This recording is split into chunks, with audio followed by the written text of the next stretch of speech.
Здравствуйте, уважаемые друзья! С вами я, Юрий Тюченко, кандидат ветеринарных наук, и в этом видеоподкасте рассмотрим некоторые аспекты чумы собак. Как ее распознать, как лечить, насколько это возможно и эффективно. И самое главное, как не допустить этого очень страшного и, я бы сказал, беспощадного заболевания щенков и собак. Очень часто приходится слышать от владельцев собак такую фразу: «Доктор, у моей собаки какая-то вялость, сопли, чихает, не ест. Что это может быть? Может, это чумка?» О чуме собак наслышаны все владельцы собак.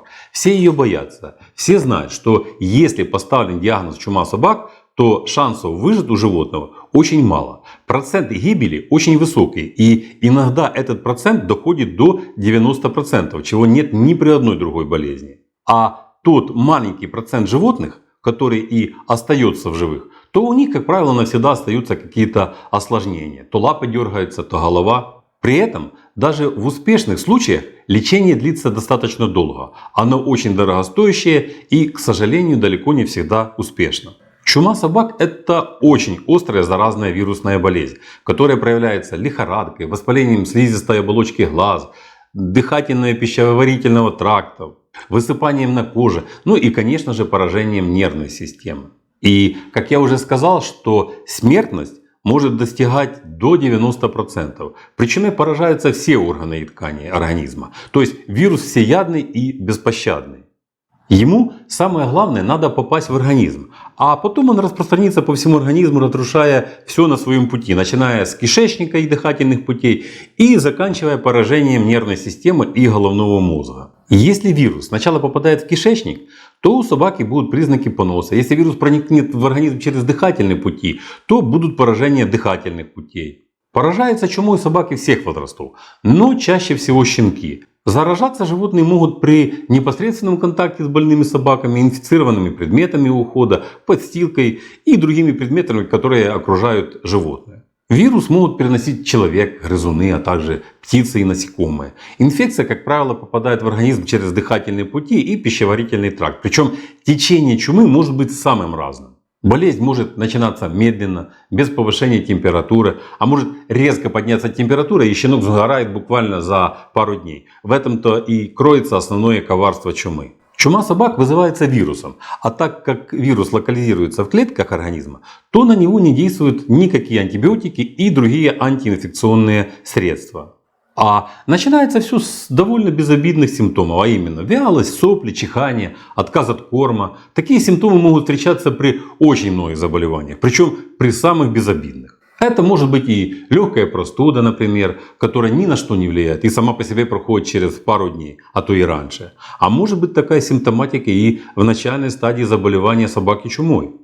И что же делать? При каждом чихании щенка стоит, сломя голову в панике, бежать в ветклинику? Ну, конечно же нет. Но для этого надо знать ряд очень важных моментов. Да, болеют собаки всех возрастов. Но чаще всего, конечно же, болеют щенки. В подсосном возрасте щенки болеют редко. Только при плохих условиях содержания и кормления. И высоковирулентном штамме. И, как правило, чумой щенки чаще всего болеют весной и осенью. Щенки вакцинированных и естественно переболевших чумой матерей, как правило, не болеют. Колостральный иммунитет сохраняется в течение 2 недель после отсадки от матерей. Если щенкам не сделать прививку после этого срока, то они могут заболеть. Теперь еще очень важный момент. Способствует заболеванию глистная инвазия, отсутствие достаточного количества прогулок, авитаминоз, холодная сырая погода, плохое кормление. Одним словом, все, что снижает иммунитет животного. Заразиться же домашний щенок может на улице, если там есть бродячие собаки, которые во многих случаях являются вирусоносителем. Вирус может содержаться в их моче и фекалиях. Щенок подбежал, понюхал или лизнул фекалии, и все, этого достаточно для заражения. Вирус могут переносить человек, грызуны, а также птицы и насекомые. Да что там на улице? Даже дома щенок может заразиться. Вирус достаточно устойчив во внешней среде. Вы можете идти по улице, где гуляли вирусоносители, и к вашей обуви может прицепиться вирус чумы. Это я к тому, что иногда владельцы говорят, что да, мы вот только что собаку купили, никуда не ходили, и вот такая ситуация. Не скажу, что очень часто, но и такие случаи бывают. Я уже не говорю о тех случаях, где есть прямой контакт с больными животными. Тут уж вообще без вариантов. Следует помнить, что в популяции бродячих собак этот вирус циркулирует практически всегда, поэтому избегайте контактов вашей собаки с ними. Они являются основным резервуаром инфекции. Вирус, как правило, сначала попадает в организм животного через дыхательные пути или пищеварительный тракт. Что самое главное при лечении чумы? В первую очередь надо максимально быстро распознать чуму, то есть поставить правильный диагноз и безотлагательно начать лечение. Смысл таких быстрых действий в том, чтобы не дать вирусу возможности распространиться по всему организму. Например, если вирус попал в организм алиментарно, то есть через рот, то у животного сначала будут признаки поражения желудочно-кишечного тракта, которые будут проявляться поносом. И если на этом этапе остановить дальнейшее распространение вируса по организму, то все лечение будет заключаться в элиминации вируса из желудочно-кишечного тракта и устранении тех последствий, которые он успел там натворить. Если вирус попал в организм собаки через дыхательные пути, то опять же надо будет удалить его оттуда и устранить признаки воспаления дыхательных путей. При этом надо максимально мобилизовать иммунную систему собаки на борьбу с внедрившимся вирусом. Как я уже сказал, что антибактериальные средства на вирус не действуют. И вирус можно нейтрализовать только специфической сывороткой, то есть в организм собаки вводятся антитела, которые связываются с вирусом, нейтрализуют его и создают кратковременный пассивный иммунитет. Такие сыворотки есть, это сейчас не проблема. Самое главное, чтобы они были в нужный момент в клинике, и чтобы быстро был поставлен правильный диагноз, что это действительно чума, а не какое-то легкое недомогание собаки. Как правило, такие сыворотки поливалентные, то есть одновременно действуют при заболеваниях собак и чумой, и парвовирусом, и вирусом инфекционного гепатита. Даже в состав некоторых сывороток включены и антитела против аденовироза. Одновременно с введением сыворотки надо максимально мобилизовать иммунную систему на борьбу с попавшим в организм вирусом. Для этих целей существует тоже очень много хороших препаратов. Прекрасно себя зарекомендовали при чуме собак такие препараты, как и иммунофан, анандин, аглабкан, зилексис, РБС.